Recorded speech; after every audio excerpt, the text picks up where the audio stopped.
죽는 날만 기다린다 보고 싶은 자식 향한 외로운 거짓말. 바꾸지 마. 그냥 내비둬. 점심 식사를 막 마친 지난 2월 17일 일요일 오후. 거실에 있는 텔레비전 채널을 바꾸려고 리모컨을 짚는 순간 날카로운 목소리가 날아왔다.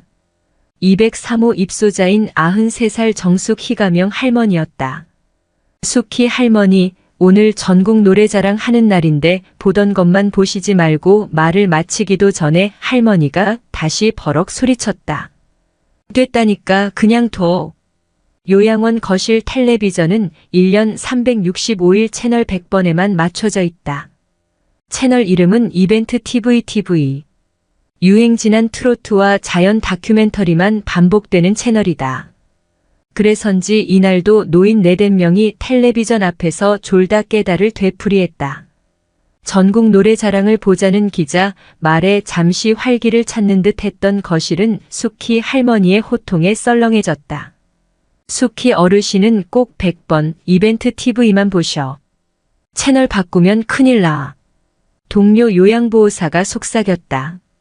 숙희 할머니는 갈색 소파에 앉아 굳은 얼굴로 텔레비전을 응시하고 있었다. 예민하고 까칠한 성격 때문에 요양원 사람들은 숙희 할머니를 엘사 얼음공주라고 불렀다. 할머니는 웃지 않는다. 좋다는 표현도 한 적이 없다. 항상 입을 앙다물고 싸늘하게 사람을 대했다. 요양보호사들도 굳이 그런 할머니를 건드리지 않았다. 할머니는 요양원의 일과를 사사건건 감시하고 참견했다. 물통 물이 미지근하잖아. 소파 좀 제대로 닦아주게. 건더기가 너무 많잖아. 화장실 바닥 물 좀 닦아. 화장실 수건 축축해. 찢어지는 듯한 목소리로 짜증도 냈다. 어쩜 저렇게 매사 부정적이고 예민한지. 아들도 안 찾아오잖아. 숙희 할머니가 짜증낼 때마다 요양보호사들은 뒷담화로 서운함을 달랬다. 할머니가 언제부터 요양원 생활을 시작했는지, 입소하기 전에 무슨 일을 했는지, 아들은 왜 찾아오지 않는지 요양보호사들은 알지 못했다. 할머니는 속내를 꺼내 보인 적이 없다. 저 선생님이 인사를 안 해. 원장한테 이야기 좀 해. 2월 24일 일요일 숙희 할머니의 기저귀를 교체하고 돌아서는데 할머니가 다른 요양보호사에게 기자를 고자질했다. 방금 전 인사를 한 터였다. 어르신, 제가 아까 인사드렸는데. 억울한 표정으로 이야기했지만 소용없었다. 됐어, 저리 가. 숙희 할머니는 꼴보기 싫다는 듯 기자를 밀어내며 짜증을 냈다. 쾅. 기자 역시 서운한 마음에 화장실 문을 거칠게 닫고 말았다. 그날 퇴근 무렵 숙희 할머니가 손짓하며 기자를 불러 세웠다. 내가 오늘 아침에 이야기한 것 때문에 성났어? 평소와 달리 눈치를 살피며 조심스레 묻는 할머니가 낯설었다. 그럴 리가요. 아침에 하신 말씀은 다 잊은걸요. 마음에 남은 게 없다는 기자에게 할머니는 내가 인사하는 걸 엄청 중요하게 생각해. 나는 인사만 잘하면 되라고 부드럽게 답했다. 어르신, 제가 죄송해요. 앞으로 인사 더 잘할게요. 그렇게 답하는 순간 얼음 같던 숙희 할머니의 두 볼에 눈물이 주르륵 흘러내렸다. 할머니는 젖은 목소리로 이렇게 말했다. 인사라도 안 받으면 정말 비참해서 그래. 내가 아무것도 아닌 것 같아서 인사만 해줘. 숙희 할머니가 감정을 드러낸 건 그날이 처음이자 마지막이었다. 숙희 할머니가 텔레비전 채널을 독점하고 요양원 일에 사사건건 참견하며 사람들을 차갑게 대하는 이유를 비로소 알 수 있었다. 할머니는 그런 행위들을 통해 자신의 권위를 확인하려 했다. 바깥 세계에서 쉽게 드러내던 욕망과 의지가 완전히 차단된 요양원 공간에서 권위는 할머니가 자신의 존재 가치를 스스로 수긍할 수 있는 유일한 수단이었다. 울리지 않는 전화. 숙희 할머니는 처음부터 가시돋쳐 있었을까? 전문가들은 노년의 거주지 이전은 노인들에게 큰 스트레스로 작용하고 특히 새로운 거주지가 시설인 경우 상당한 충격을 받는다고 입을 모은다. 이동 스트레스 증후군이다. 시설에 적응하지 못하는 노인들이 불안과 혼돈, 우울과 외로움을 겪게 되는 증상이다. 2009년 대한간호학회지에 실린 경희대 이혜경 연구원 등의 노인 요양시설 입소 노인의 시설 적응에 미치는 요인 논문을 보면 누가 입소를 결정했는지, 가족의 지지가 있는지 등에 따라 적응 정도의 차이가 크다. 한국의 65살 이상 노인 10명 중 1명이 치매를 앓고 2.1%인 15만 6,435명이 요양원에 입소해 있는 지금 대부분의 노인들은 돌봐줄 사람이 없어서 40.5% 친인척 등 타인에 의해 56.8% 입소가 결정됐다고 했다. 전문가들은 이동 스트레스 증후군을 줄이는 등 시설 적응을 위해 가족이나 친지들의 보살핌이 중요하다고 입을 모은다. 그러나 기자가 요양원에 있는 한 달 동안 숙희 할머니를 찾아오는 사람은 없었다. 다른 노인들도 입소 초기엔 가족들이 종종 요양원을 찾지만 시간이 흐르면서 대부분 발길이 뜸해진다. 2013년 3월 이응 요양원에 들어온 숙희 할머니는 27명 노인 가운데 가장 오래된 입소자였다. 기초생활수급자여서 요양비 전액을 국가에서 지원받는 숙희 할머니는 평소 노인들이 자식, 며느리, 손주 등 가족 자랑을 할 때도 무표정이다. 다리가 불편해 장기요양보험 3등급을 받았지만 인지 능력은 탁월한 할머니였다. 6년간의 고독한 요양원 생활에서 상처받지 않기 위해 스스로 얼음성을 쌓고 고립과 배타적 권위를 선택한 것일지도 모른다. 불안과 혼돈, 우울과 외로움을 견디려는 노인들의 노력은 이응 요양원 근무 한 달 내내 여러 장면으로 목격됐다. 86살 신옥희가명 할머니는 휴대전화를 들여다보는 것으로 하루를 시작했다. 오키 할머니는 까만색 폴더식 휴대전화를 매일 머리맡에 두고 매만졌다. 휴대전화는 할머니가 바깥 세상과 연결된 유일한 끈이었다. 가족 중 누구도 단축번호를 알려주지 않았는지 오키 할머니는 줄창 통화 버튼만 눌렀다. 그 탓에 매번 할머니의 전화가 호출하는 건 마지막 통화자인 아들이었다. 둘째 딸 숙자 가명한테 전화 좀 걸어줘. 한 번도 울리지 않는 전화기를 오전 내내 들여다보던 오키 할머니가 어느 날 기자에게 휴대전화를 내밀었다. 오전 11시. 직장 생활을 하는 둘째 딸이 한창 일할 시간이었다. 어르신 급한 일이세요? 아이고 그냥 통화해 보려고. 할 말은 많지. 뚜루루루루루 뚜루루루루루. 음성 사서함으로 연결되기 직전 둘째 딸이 전화를 받았다. 아이고 못 견디겠어. 그 통장 다 찾았어? 아니 통장 찾았느냐고. 줬어? 도장까지? 그랬어? 내가 찾아놓은 돈도 있을 건데 10만 원. 10만 원 찾아서 약값 주고 그날 약 찾으러 갔었잖아. 도장이랑 통장 다 가지고 있어서 다행이다. 잘했네 잘했어.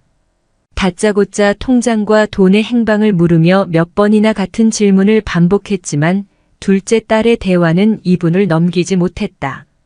이렇게 특별한 용건 없이 전화를 하니 2번 중 1번은 전화가 연결되지 않았다. 자주 전화를 하고 수시로 여닫아서 오키 할머니의 휴대전화는 자주 방전됐다. 그런데 오키 할머니는 스스로 휴대전화를 충전할 수 없었다. 일주일에 한 번 며느리가 다녀가는 날이 되어서야 며느리가 가진 충전기로 꺼진 전화기를 다시 켤 수 있었다. 며느리가 다녀가고 45일이 지나면 할머니의 전화는 다시 먹통이 됐다.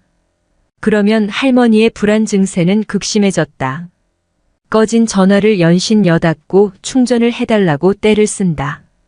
기자가 충전을 해주려 했지만 요양원 사람들이 말렸다. 지담쌤 하지 마요. 할머니가 너무 자주 전화해서 그래.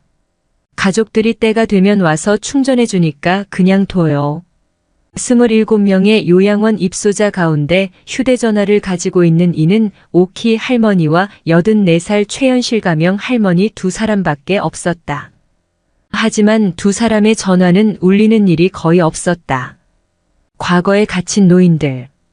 가족을 그리워하는 건 95살 박혜자 가명 할머니를 따라올 사람이 없었다. 우약고 손자 언제 오나 언제 오나.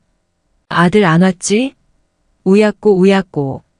혜자 할머니의 세상은 요양원 안에서도 오로지 아들과 손자 며느리 뿐이었다.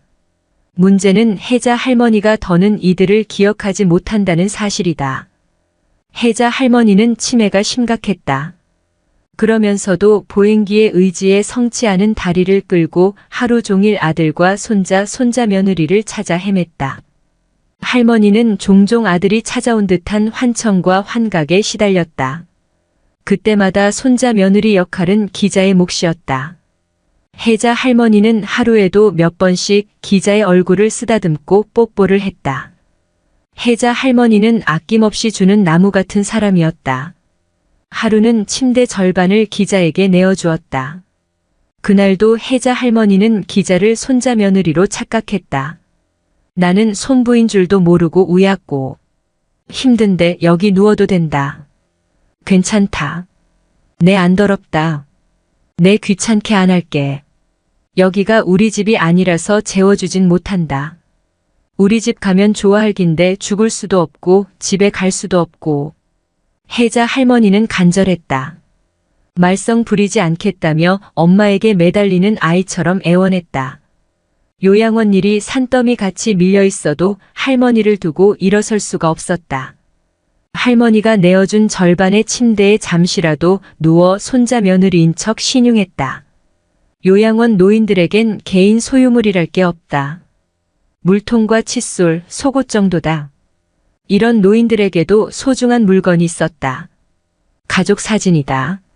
어느 날 출근해 보니 86살 명희숙 가명 할머니의 침대 옆 바닥에 앨범이 펼쳐져 있었다.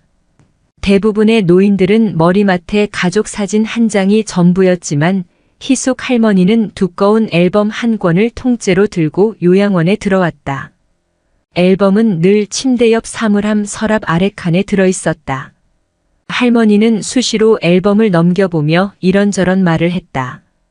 그러던 앨범이 바닥에 펼쳐진 걸 보면 전날 오후에도 바닥에 앉아 서랍 속 앨범을 꺼내보다 저녁 6시 소등을 알리는 요양보호사의 목소리에 앨범을 바닥에 둔 채 잠들었다는 걸 알 수 있었다.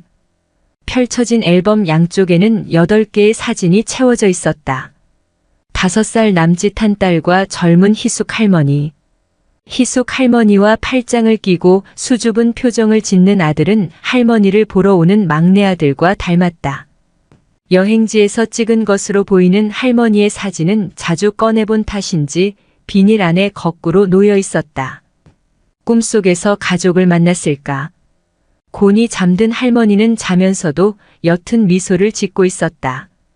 93살 황옥실 가명 할머니 역시 가족 사진을 보며 외로움을 달랜다. 딸이 한 명 있었지만 딸은 남의 집 어른들을 모시느라 자주 찾아오지 못했다. 할머니는 발길 뜸한 딸도 보내주지 않는 사위도 탓하지 않았다. 우리 손자 며느리가 내가 여기 와 있으니까 얼굴 못 보니까 사진이라도 해드려야겠다고 해준 거예요. 바쁜 사람들이 모여서 사진 찍느라고 얼마나 고생을 했겠어. 얼마나 예뻐. 옥실 할머니는 손자 며느리 칭찬을 하면서 딸과 사위, 손자 며느리가 함께 찍은 사진을 닦고 또 닦았다. 설날만 기다리는 노인들. 오늘이 며칠이요? 1월 30일 수요일이요. 설까진 며칠 남은 거지? 내일이 31일, 그 다음 날이 2월 1일이고요. 주말 지나고 화요일, 여기 빨간 날이 설이에요. 87살 박옥순 가명 할머니의 물음에 휴대전화 달력을 꺼내 손가락으로 하나씩 날짜를 짚으며 설명했다. 민족 대명절인 설. 외로움이 켜켜이 쌓인 요양원 노인들이 1년 중 가장 기다리는 날이다. 자식은 물론 며느리, 손자, 손녀들까지 한꺼번에 볼 수 있는 유일한 날이기 때문이다. 몇몇 노인은 설 연휴를 맞아 자식들의 집으로 외출을 다녀오기도 했다. 내가 목욕이 월요일이요. 그날 목욕하고 아들 집에 가면 되겠구먼. 옥순 할머니는 만족스러운 표정을 지었다. 노인들은 설 전주부터 목욕 날짜를 거듭 확인했다. 평소엔 냄새가 나도 자포자기했지만 이때만큼은 그러지 않았다. 옥순 할머니의 초점 없이 흐렸던 눈동자는 반짝였고 뺨은 분홍빛으로 물들었다.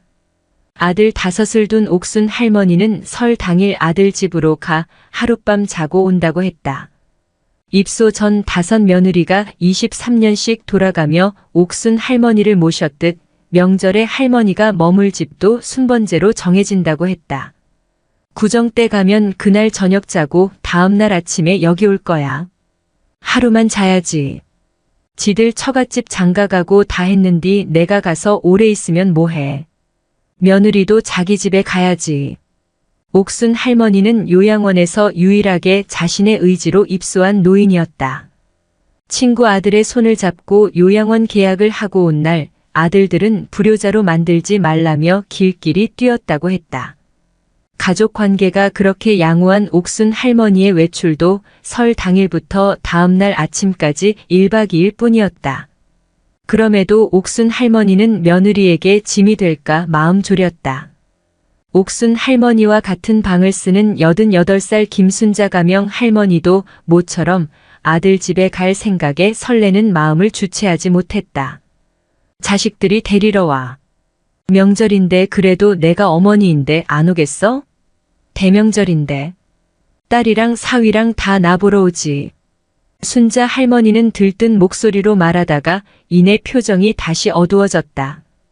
그런데 자식들이 여기 더 있으라고 할 거야. 여기 있는 거를 좋아하잖아. 오늘은 특별히 보호자들이 많이 오는 날이에요. 방 온도 조절 잘 해주고 기저귀 케어할 때는 환풍기 켜놓으세요. 벽에 뿌리는 향수도 방마다 뿌리고 호라비 냄새가 나잖아. 참 어르신 마시는 물통도 바로바로 갈아주세요. 그리고 명찰도 잘 차고요. 설 전날인 2월 4일 아침 회의는 요양원장의 지시로 시작됐다. 가족들이 많이 찾아오는 데다 사회복지사와 간호사가 모두 휴무라 원장을 포함한 요양보호사들 모두가 바짝 긴장한 상태였다. 가족들이 방문하면 요양보호사들의 일은 23배로 늘어난다. 가족들이 찾아올 때마다 굳게 잠긴 철문을 열어야 하고 부족한 보호자 의자를 이 방 저 방을 뛰어다니며 공수해야 한다. 노인들에게 줄 과일을 씻거나 깎는 일도 요양보호사 몫이었다. 어린 손자 손녀가 오기라도 하면 장난감도 꺼내줘야 했다. 가족이 떠난 뒤 남아있는 두유나 우유곽은 바로바로 씻어 분리수거를 해야 한다. 쓰레기를 정리하고 떠나는 가족은 없었다. 북적이는 설 연휴 힙이 엇갈리는 노인들. 엄마, 모자가 어디 있지? 얼굴에 바르는 거 좀 바르고 갈래? 빨간색 우리 엄마 신발 예쁘네. 엄마 이제 좋은데 가자. 명 여사님 갑시다. 설 하루 전인 2월 4일. 희숙 할머니의 아들은 빨간 신발을 사들고 왔다. 멋쟁이 신발이라는 요양보호사들의 말에 할머니의 표정이 한껏 달아올랐다. 왁자지껄 떠들던 희숙 할머니와 아들은 점심 식사를 마친 뒤 빨간 신발을 신고 떠났다. 저 할머니 아들 집에 가면 3일은 있다가 와. 맞은편 방 옥실 할머니가 두 사람의 뒷모습을 물끄러미 바라봤다. 떠날 사람이 모두 떠나가자 요양원에는 순식간에 적막이 찾아왔다. 명절이 되면 요양원 노인들의 행복함과 외로움은 극심하게 양극화한다. 80살 허선의 가명 할머니가 그랬다.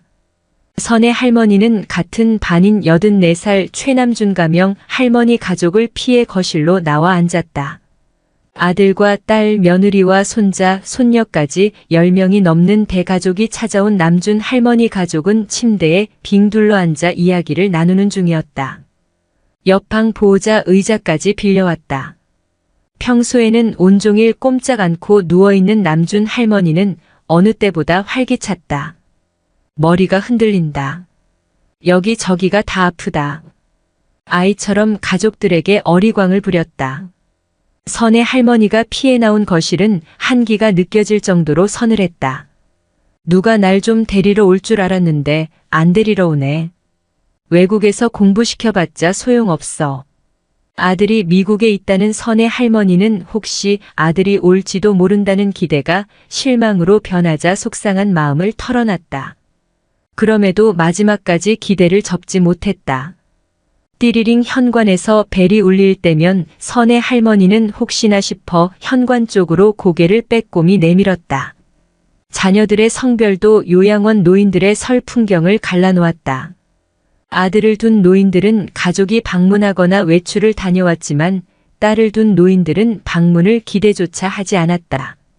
설에 가족이 오냐는 기자의 질문에 옥실 할머니는 버럭 소리를 지르며 난 아들도 없고 딸 하나밖에 없는데 딸이 어떻게 와? 못 와. 오늘은 음식 만들어야지. 내일 아침에는 제사 지내고 어쩌고 어떻게 와라고 했다. 옥실 할머니는 딸을 대신해서 하는 변명이 민망했는지 화로 그 민망함을 숨기려 했다. 그 사이 다른 할머니의 두 아들은 아내와 함께 요양원을 찾았다. 외로울수록 강해지는 노인들. 나 잡아주지 마. 계속 잡아줄 거 아니면. 화장실로 가기 위해 일어서던 옥실 할머니가 정색하며 기자의 손을 뿌리쳤다. 옥실 할머니는 요양원에서 회장님으로 불렸다. 나이가 많기도 했지만 노인들과 요양보호사들을 살뜰히 챙겨붙은 별명이다. 몸뚱이가 건강해야 잘 먹고 잘 잔다. 새해에는 건강하고 다른 사람을 누구보다 잘 챙긴 옥실 할머니였지만 정작 자신은 도움의 손길을 거부했다. 죽을 때까지 기약 없이 이곳에 머무르는 노인들과 달리 요양보호사들은 12년을 넘기지 못하고 교체된다. 할머니들이 요양보호사에게 마음을 줘봤자 결국 다시 혼자 남는다는 걸 잘 안다. 오랜 요양원 생활은 사람들에게 주는 정이 결국 자신을 더 외롭게 한다는 경험칙을 체득하게 했다. 휠체어를 타는 수키 할머니 역시 일체의 도움을 받지 않았다. 잡아주지 마. 화장실 문턱 앞에서 끙끙대는 수키 할머니의 휠체어를 밀어주다 되레 혼쭐이 났다. 수키 할머니는 목욕을 제외한 모든 일을 혼자 척척 해냈다. 옥실 할머니는 저녁마다 내일 아침엔 일어나지 않게 해달라고 기도한다고 했다. 건강하라는 덕담을 입에 달고 사는 할머니였지만 자신의 소원은 이른 죽음이다. 믿을 데가 없잖아. 자식이 없으니까. 요양원 노인들은 고독할수록 강인해진다. 이곳 요양원에서 의지할 곳은 자신뿐이다. 옥실 할머니는 오늘도 한 발 한 발 난간에 의지에 꿋꿋이 혼자 화장실로 향했다.